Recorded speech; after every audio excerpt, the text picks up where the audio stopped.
Are you writing the right book for what your goal actually is?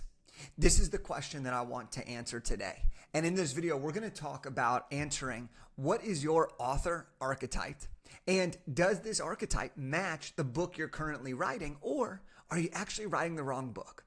Now, my name is Jake Kelfer. I'm a 4-time best-selling author, and every time I've wanted to change careers, evolve my career, or take my career to the next level, I've used a book as the avenue to get there. My first book, I was 22 years old. I wrote a career development book, and that got me on stages speaking to colleges about career development. My second book, Elevate Your Network, took my speaking career to the next level. My third book, The Elevated Entrepreneur, I used as a way to build a 6-figure coaching business directly on the back end of it. And then my fourth book, Big Idea to Bestseller, that's what allowed me to get to 7 figures in revenue, building a publishing company. So depending on where you're at, depending on what your style is, what your background is, we need to understand what our author archetype is. And does that archetype match the book that we are supposed to write for the best possible outcome? And so we've put together a handful of archetypes that we can kind of give to you so that you could see if you're writing the right book and what each of these should be. So the first author archetype that I want to go over is what we call the market authority. Now, this is for you if your goal is really focusing on category ownership, positioning dominance. You want to be seen as the go-to authority in your specific space. So think a founder, okay, who is positioning themselves based on a very clear topic. So I'll give you an example here. We have somebody who's developing a really cool framework within their business.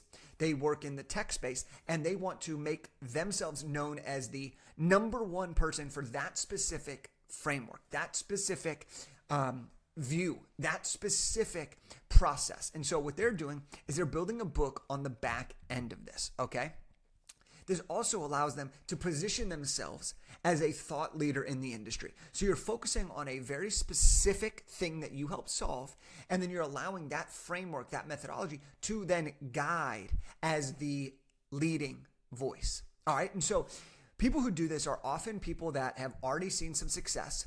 They've been developing their process for a while. They're already credible, and they're competing in a crowded space. And so this is their way of just separating themselves from everybody else by coining their framework, by coining what they do differently or what they do better than everybody else. And this is how you get to be in the market authority archetype. So you get to really define this. You get to really create a term that people will continue to talk about long after this book is written. And that's what's really, really special about it. So the next one is the strategic operator.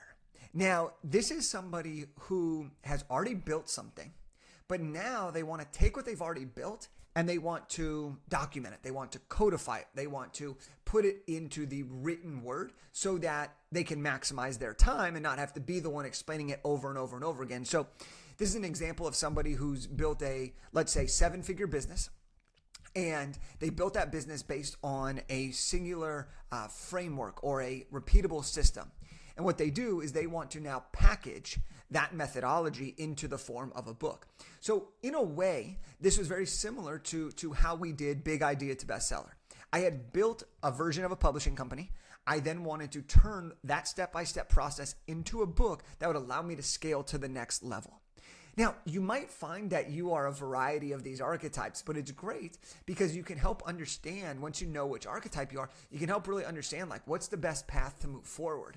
And so for example, somebody like Gino Wickman from Traction, which is actually a book that I'm currently reading, and he kind of built this successful business. He built all these frameworks, and then he put all these frameworks into a book to help other business owners use that framework. And then that became its own very, very successful thing with people all over the world practicing his philosophy that he teaches in Traction.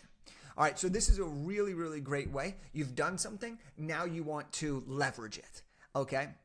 So this is great for you if you are somebody who is process-driven. You've got great execution and you want more momentum. You are looking to get into the public side of things. Maybe you've been really great on the back end, but now it's time to build the personal brand so that you could scale or grow even further. This is often for you if you are going to turn your internal playbook into your external asset. assets. And I love this, right? So the strategic operator is definitely one that works really, really well because you're essentially productizing your thoughts. You're basically creating a repeatable way of documenting what you've already done that can be reached to the masses. And then the people who read your book can then ultimately hire you in some capacity. So I love the strategic operator. Now, let's move into the third. This is the platform builder, okay? The platform builder. So this is somebody who is already speaking, who is already a public face, who is somebody who's got that personality of a spokesperson, right? They're an influencer, they're a speaker, they're already on stages, they're somewhat well known. But what they want to do now is they want to be able to leverage that. They want to be able to turn that into credibility. They want to be able to turn that into next level income. And so you could think about this if you're a speaker doing 6 figures a year, maybe you're doing 1 gig a month, and you know that there's more for you to achieve, then this is where a book comes into play here. And so my second book was really the platform builder. So I had started to get speaking engagements and I was loving it. I was having a great time. And what I wanted to do though is I wanted to write another book that could take my speaking career to the next level. I wanted to have a book that was based on my number one most requested topic. And so that's exactly what I did. And by doing that, not only did I become even more well known for that specific avenue, but I was also invited to China to go on my first international speaking gig. And so this is a really, really great way to turn your existing credibility into new leverage and opportunity. Plus, this is another way to have a product in addition to the platform you've already built. And this is really important for speakers, influencers, or people with big personal brands, is speakers often, they get paid a fee and then they're done. Well, imagine if you could have a book and you could either sell them in the back of the room and sell 100 copies at $20, that's an extra $2,000, or the event host could even buy $5,000 worth of books in addition to your speaker fee.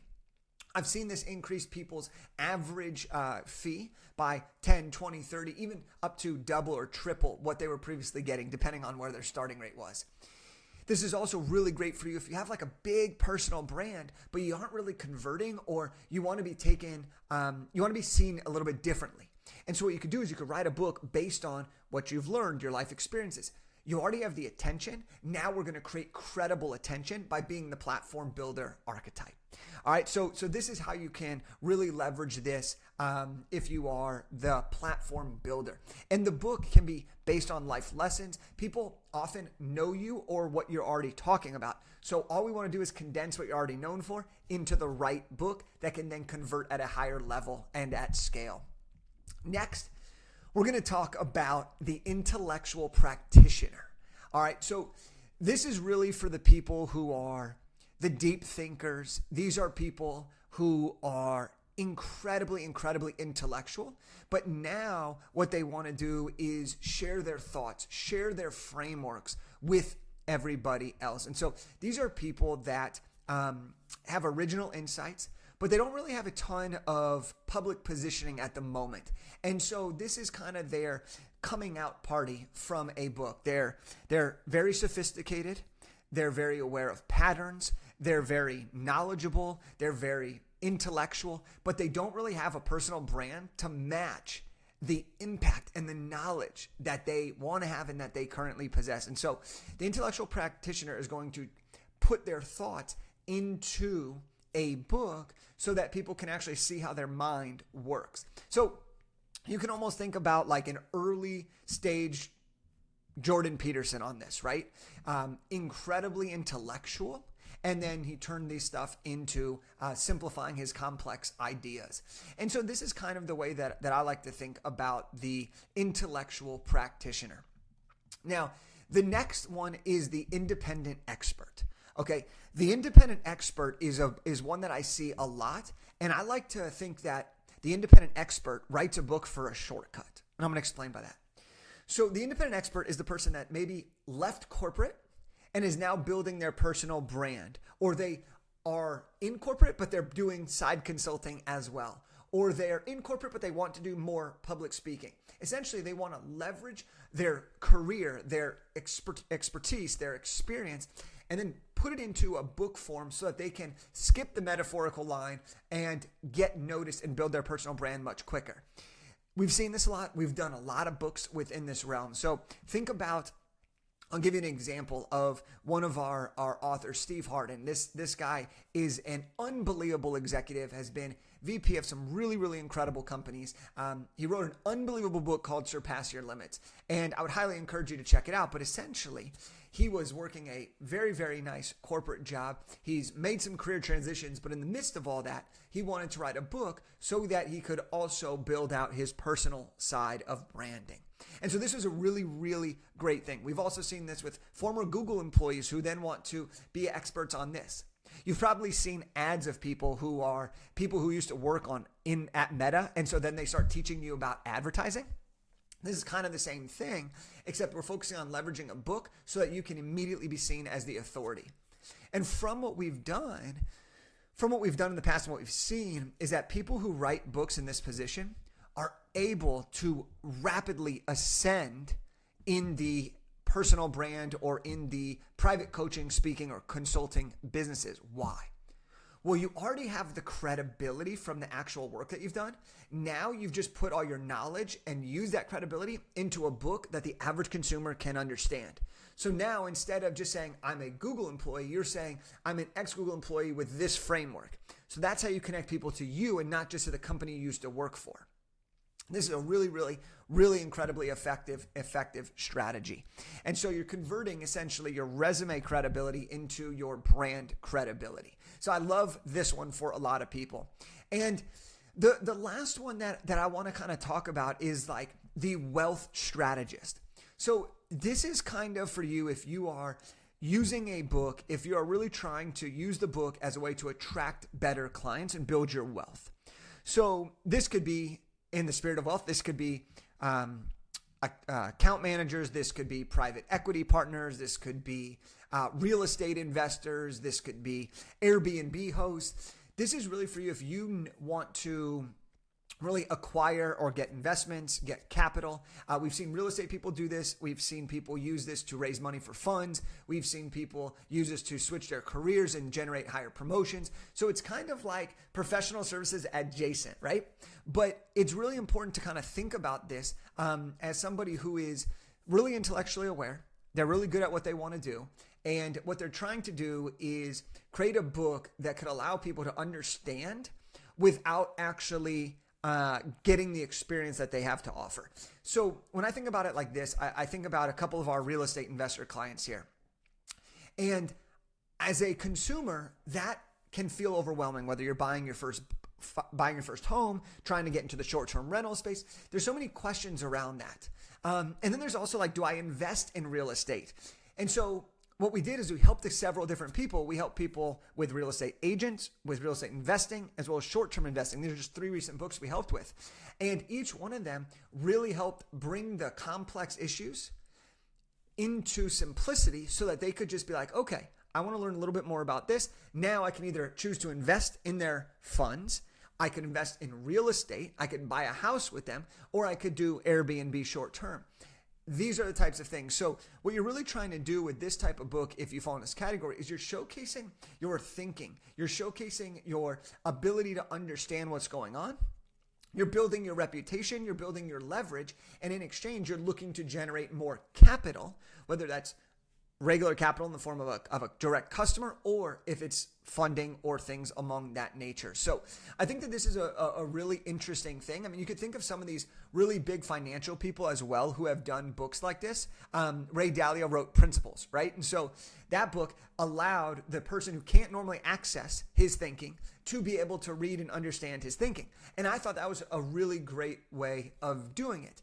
And by doing that, he was also able to expand. Tony Robbins, Money Master the Game. This kind of falls into that category, right? There are several in different types of books that you can use to generate and grow. Pace Morby, real estate person. He did that, wrote his book, boom, brought in a ton of investor capital as well as customers who would actually want to hire him for his coaching. So these are just a variety of the author archetypes that you can do. And we'll be digging deeper into some of these as you go. But I'd be curious, which archetype do you resonate most with based on your journey?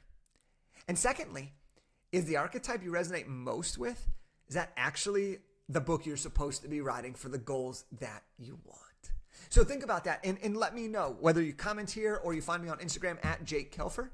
Now, if you're curious about learning more about how to write a book, I wrote a book called Big Idea 2 Bestseller, and it's a how-to book on writing, publishing, and launching your very first nonfiction book. I want to give you a free copy. Just click the link down below, bigidea2bestseller.com/free-book. We'll go ahead and mail you a copy directly to your place. And if you want to actually build out a plan based on your archetype for how you could write a book faster and more efficiently than you ever thought, then go to bigidea2bestseller.com/call, and you can schedule a free demo to discuss your book and lay this all out. So this is what I got for you. This is the author archetypes. I hope you enjoyed it, and I'll see you next time.